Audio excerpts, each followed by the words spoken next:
Olá, boa tarde. Um artigo do Código de Processo Penal permitia que presos com diploma de curso superior ficassem em cela separada dos outros até o julgamento definitivo. Mas em votação no plenário virtual, os ministros do Supremo Tribunal Federal, por unanimidade, declararam que esse dispositivo é inconstitucional. Eu sou Rafaela Vivas e no Jornal da Justiça de hoje vamos trazer os detalhes da decisão da Suprema Corte. E você vai conferir também. Tribunal de Justiça do Rio de Janeiro converte prisão em flagrante em preventiva de policial acusado de matar torcedor tricolor. Argentinos são resgatados de situação análoga à escravidão na Serra Gaúcha. E ainda, Tribunal de Justiça de Minas Gerais e FEComércio se unem para desenvolver ações de combate à violência contra as mulheres no estado.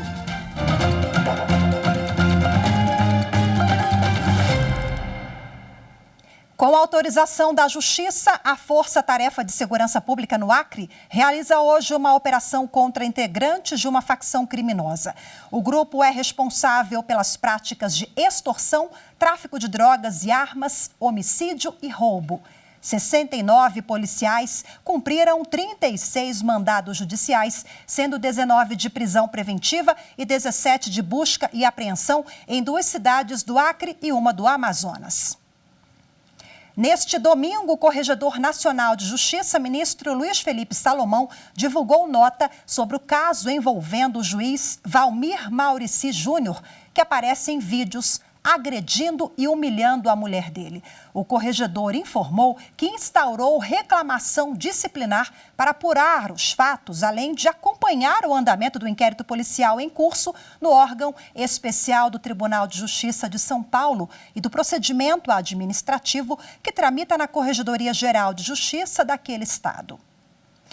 O corregedor ainda afirmou que está analisando a regularidade e a suficiência das medidas protetivas deflagradas em favor da vítima no âmbito criminal e aguarda o transcurso do prazo de defesa do magistrado nos procedimentos disciplinares. Por fim, ressalta que serão apresentadas medidas que serão submetidas ao plenário do Conselho Nacional de Justiça na sessão no dia 11 de abril. Convênio assinado pelo Tribunal de Justiça de Minas Gerais e a FEComércio pretende desenvolver ações para o combate à violência contra mulheres no estado. A reportagem é de Renata Marques. Vídeos que tratam da violência contra a mulher deram o tom do termo de compromisso firmado entre o Judiciário Mineiro, SENAC, SESC e FEComércio Minas.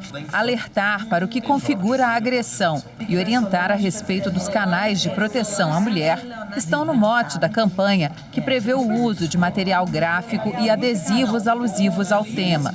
Uma ação que pretende atingir todos os associados e servidores dos grupos envolvidos, além de alunos das mais de 40 escolas SENAC espalhadas pelo estado. Será produzido um material com uma identidade visual, sinalizando a todas essas mulheres como elas se defendem, né? Então, vão ser adesivos, né, pórticos, onde a gente vai estar colocando em todas as unidades do SESC, SENAC e FEComércio em Minas. As peças deverão ser afixadas em todos os banheiros das sedes do SESC, SENAC e FEComércio Minas. Por meio da campanha, espera-se conscientizar usuários para a importância de se debater o assunto e evitar que casos de feminicídio ocorram.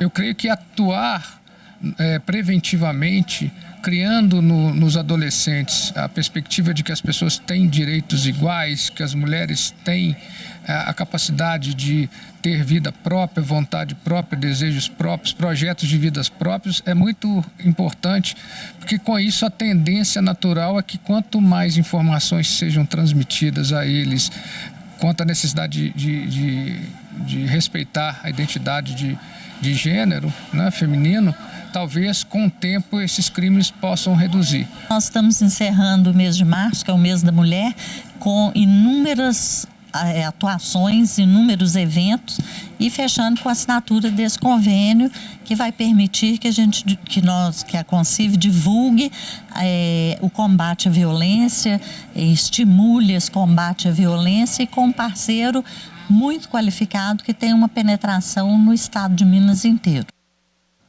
Em Mato Grosso, a presidente do Tribunal de Justiça participou da abertura da audiência pública Avanços e Soluções para a Violência contra as Mulheres nos municípios de Várzea Grande e Nossa Senhora do Livramento.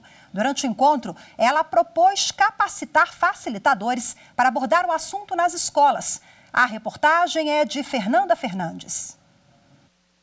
Representantes dos poderes judiciário, executivo, legislativo e de outras organizações ligadas ao assunto se reuniram em uma audiência pública promovida pelo Judiciário Estadual. Entre os participantes, a Polícia Judiciária Civil. Temos desafios, sim, né? Existem serviços que podem ser melhorados. Um deles é no final de semana. Nós ainda não temos um plantão 24 horas para atendimento das nossas mulheres. Então, é um serviço que nós temos a consciência que necessita de uma melhora, mas depende de estrutura para criação, para instituição. A discussão foi dividida em 3 eixos: o atendimento das vítimas durante 24 horas, a instalação de um IML e a inclusão dessa temática nos currículos da educação básica. Essa é uma reivindicação da rede, de modo geral, da sociedade, porque se nós quisermos mudar esse quadro calamitoso, né, da violência doméstica, nós precisamos educar a criança. O Tribunal de Justiça prestigiou a reunião e, para a desembargadora presidente, esse é mais um assunto que pode e deve ser tratado nos círculos de construção de paz, como ferramenta de enfrentamento a esse tipo de violência. Os facilitadores de círculos que estiverem atuando nas escolas, como é o nosso grande projeto, eles podem abordar esses temas no formato do círculo, quantas vezes se tornar necessário, com todas as turmas, periodicamente, também envolvendo não só os alunos, mas professores, administradores, colaboradores, todo o corpo docente e discente pode ser envolvido nesse formato do círculo. A 5ª turma do Superior Tribunal de Justiça decidiu que é válido aumentar a pena do crime quando o ex-marido ameaçar vítima para desistir de divórcio e pensão. Mais detalhes na reportagem de Marina Campos. Pode ser um gesto por escrito ou falado durante uma discussão. Ameaçar alguém é crime previsto no Código Penal. E a pena para esse crime pode ser aumentada ou diminuída pelo juiz, dependendo da motivação.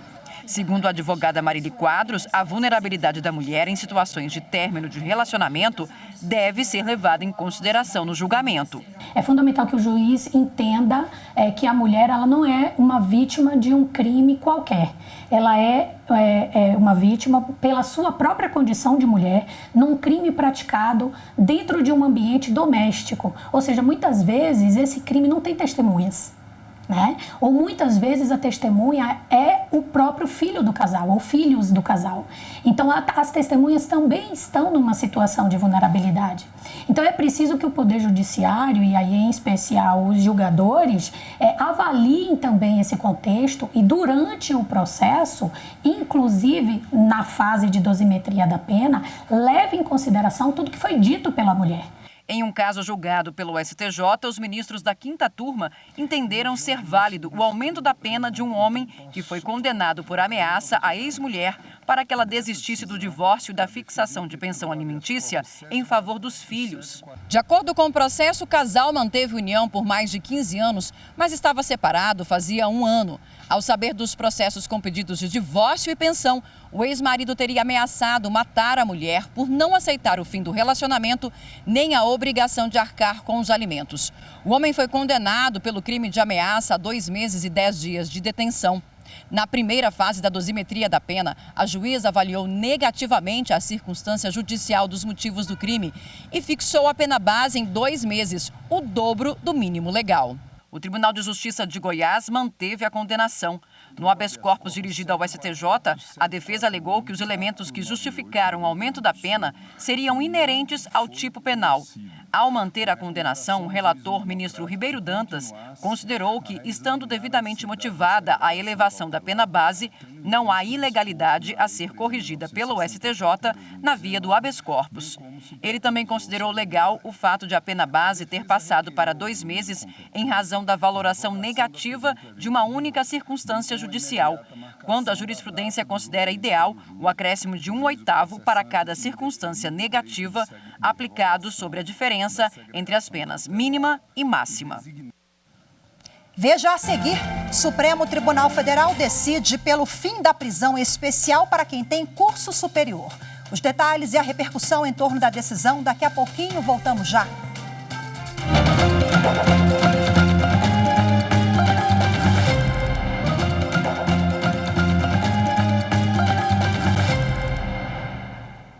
O policial penal Marcelo de Lima, acusado de matar o cinegrafista Tiago Leonel Fernandes da Mota e ferir Bruno Tonini de Moura num bar neste fim de semana no Rio de Janeiro, teve a prisão em flagrante convertida em preventiva. A decisão foi durante a audiência de custódia realizada neste domingo. O juiz Bruno Rodrigues Pinto justificou que a periculosidade do custodiado, evidenciada na gravidade concreta do delito, demonstra que solto ele é um risco à paz social. O magistrado destacou ainda que não há elementos que comprovem que Marcelo teria agido em legítima defesa. Segundo uma das testemunhas, após os disparos, o policial ainda tentou fugir. Bom, esse crime ocorreu no último sábado nas imediações do estádio do Maracanã, no Rio, depois da partida entre Flamengo e Fluminense. Os dois tricolores tinham acabado de sair do jogo e passaram num bar, onde foram atingidos por Marcelo após uma briga que começou por um pedaço de pizza. Tiago pediu as 2 últimas fatias que estavam na estufa. Marcelo alegou ter feito o mesmo pedido e tentou tomar uma das pizzas da mão de Marcelo. Na confusão, o policial penal baleou Tiago, que morreu na hora, e o amigo dele, Bruno, que segue internado em estado grave no Rio de Janeiro. Por unanimidade, o plenário virtual do Supremo Tribunal Federal acabou com a prisão especial para pessoas com diploma de nível superior. A regra do Código Penal existia desde 1941. As informações com a repórter Carolina Chaves. O Código de Processo Penal previa prisão especial para pessoas com nível superior de ensino em prisão temporária ou provisória, ou seja, antes do trânsito em julgado. Após o julgamento, o condenado era enviado à prisão comum. Na decisão no plenário virtual, os ministros atenderam ao pedido da Procuradoria-Geral da República para reconhecer a inconstitucionalidade desse privilégio que caracteriza discriminação por nível de instrução. O relator, ministro Alexandre de Moraes, ressaltou que, de acordo com a Constituição, o diploma de nível superior não é uma justificativa razoável para ter o atendimento diferenciado dos demais presos. O ministro destacou ainda que apenas 11,30% da população geral tem ensino superior completo e em que somente 5,65% dos pretos ou pardos conseguiram graduar-se em uma universidade. Com a decisão do Supremo, o direito à cela especial continua valendo para políticos, oficiais das Forças Armadas, magistrados, membros do Ministério Público, autoridades religiosas, delegados de polícia e ministros de Estado.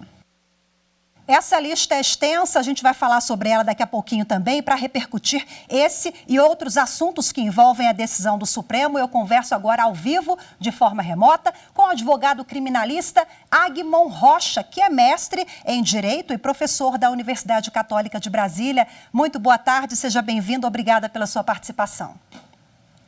Boa tarde, Rafaela, obrigado pelo convite, à disposição.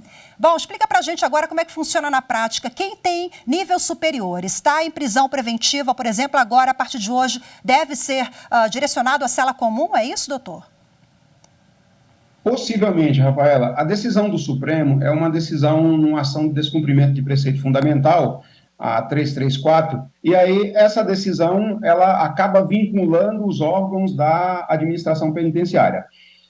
Essa tratativa é feita a partir de comunicações, então, possivelmente, a partir de hoje, já deve ocorrer algumas alterações do sistema prisional para quem estiver fazendo uso do diploma de nível superior. Bom, a Carol citou agora há pouco na reportagem que algumas categorias seguem com esse benefício, segundo prevê lá o Código de Processo Penal. A lista é extensa e aí é até um ponto sensível e polêmico, né? Porque a gente fala assim, benefício, mas alguns falam privilégio. Até no voto, o ministro relator usou essa palavra, né? Quais, em linhas gerais, quais as categorias e o que o legislador, qual o intuito de selecionar algumas categorias para determinar uma cela especial, diferenciada do regime? Rafaela, o Decreto-Lei 3689 de 41, nós estamos falando ainda de um código muito antigo, da década de 40. Nessa época, previu-se, por exemplo, ministros de Estado, governadores, secretários, oficiais das forças, delegados de polícia e também os portadores de nível superior. A lista é muito extensa. A lista traz, inclusive, membros da magistratura. Agora, o que é mais peculiar é que, por mais que a lei, naquele momento, quis proteger, e aí é um detalhe da norma, me parece que a norma, naquele período, ela queria proteger mais alguns cargos, ou pelo menos viabilizar uma modalidade de prisão para certas pessoas detentores de alguns cargos ou que fossem considerados essenciais para as instituições como um todo. Por exemplo, os portadores de nível superior, àquela época, ainda em 1940, eram poucos, considerando, e aí é um detalhe, a decisão do Supremo, com todo respeito à decisão do Supremo, mas tem algumas incoerências. Por quê? 8% dos presos são analfabetos. 70% quer concluir o ensino médio. 92%, na verdade, 70% sequer concluir o ensino fundamental. 92% sequer concluir o ensino médio. Ou seja, menos de 1% da população é que é portadora de nível superior. Então, ou existe no Código de Processo Penal inúmeras previsões para prisões especiais que não são portador de diploma superior. Então, me parece que escolher um item específico, e aí, com todo respeito, isso não é privilégio, não tem nada a ver de privilégio.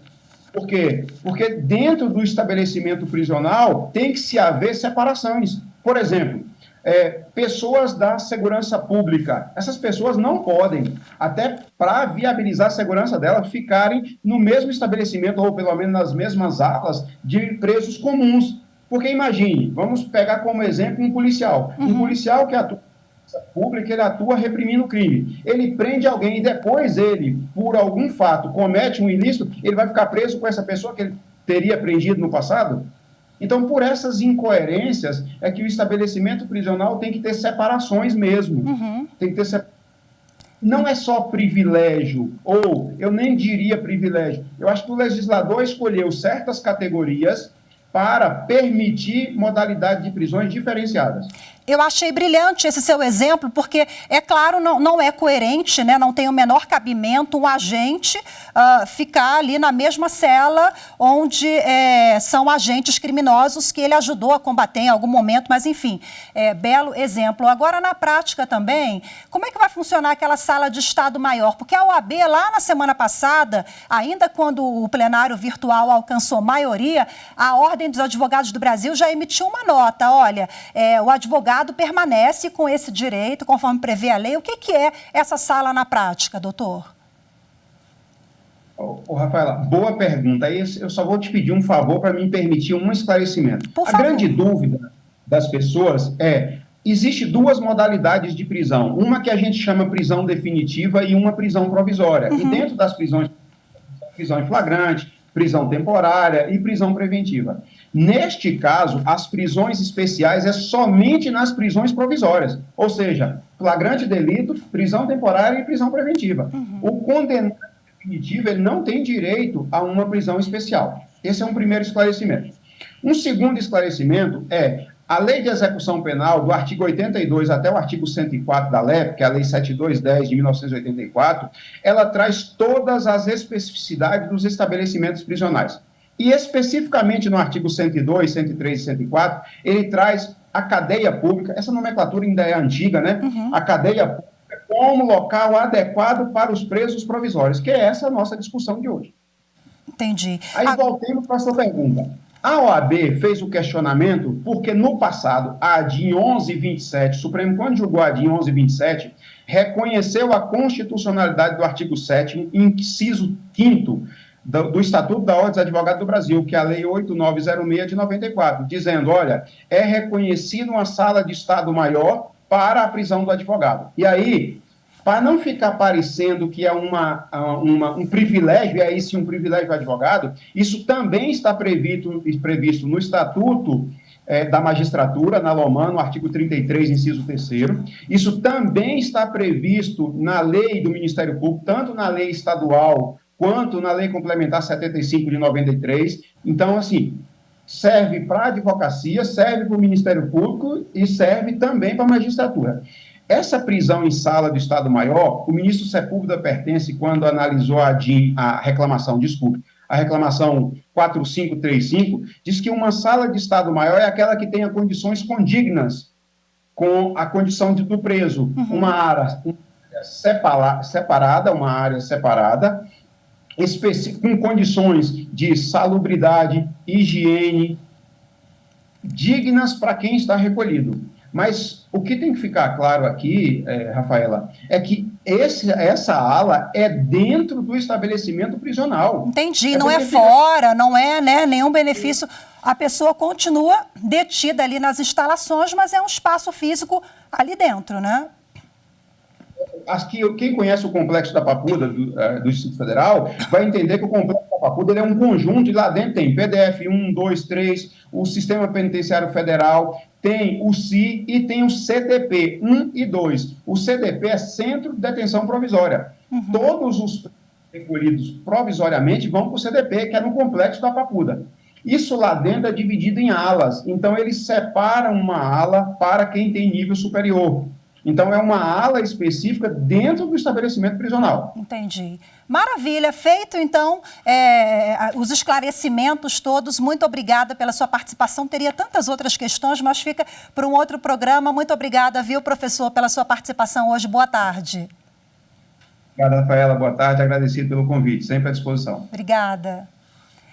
A seguir, no Rio Grande do Sul, 4 argentinos são resgatados em situação análoga à escravidão. Os detalhes em instantes, voltamos já.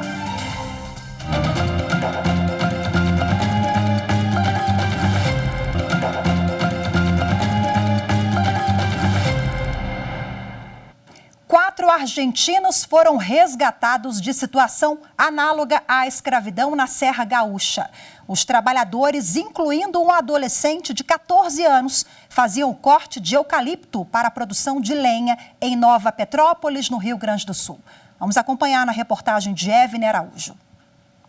Os 4 rapazes estavam no local desde agosto. Eles dormiam em uma barraca de lona, sem banheiro, cozinha e água potável. O caso foi descoberto quando 2 trabalhadores procuraram a polícia militar depois de serem abandonados pelos empregadores. Eles contaram aos policiais que seriam pagos apenas no fim do serviço, mas desde então nunca receberam salário pela função de lenhador. O responsável pelo local foi preso em flagrante por redução à condição análoga de escravo. Segundo o Ministério do Trabalho e Emprego, o homem foi contratado pelo dono da propriedade para providenciar o corte das árvores e a contratação da mão de obra. Os trabalhadores resgatados são da região norte da Argentina e devem retornar ao país de origem. Enquanto isso não ocorre, eles vão ficar em um alojamento disponibilizado pela Fundação de Assistência Social em Caxias do Sul. A partir de agora, o Ministério auxilia para que todos recebam os pagamentos devidos pelo trabalho executado na região.